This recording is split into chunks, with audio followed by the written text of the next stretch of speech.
Hello, hello, hello. So we are in Plumstead today.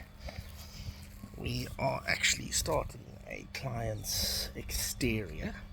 We have actually been painting the exterior of his house for 24 years. This is the third time in 24 years we're actually going to paint it. However, we have another problem over here.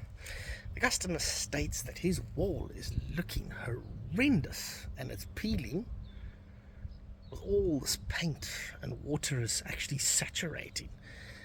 However, we have now come to what we refer to as welcoming you to the beautiful cinder block.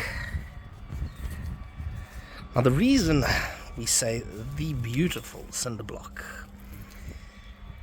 is that unfortunately, because cinder block is made out of aerated cement, a lot of companies, however, use it because it's a cheaper block.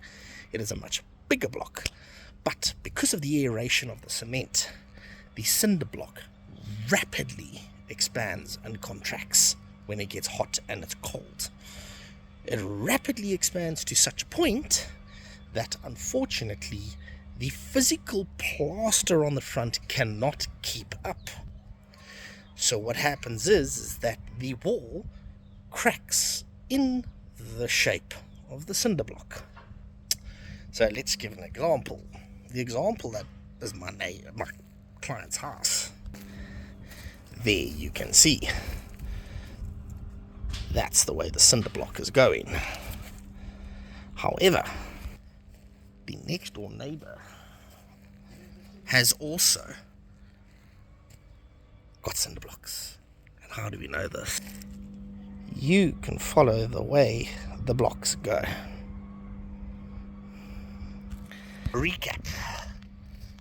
Why do cinder blocks crack? It's because they rapidly expand and contract, because they are made out of aerated cement.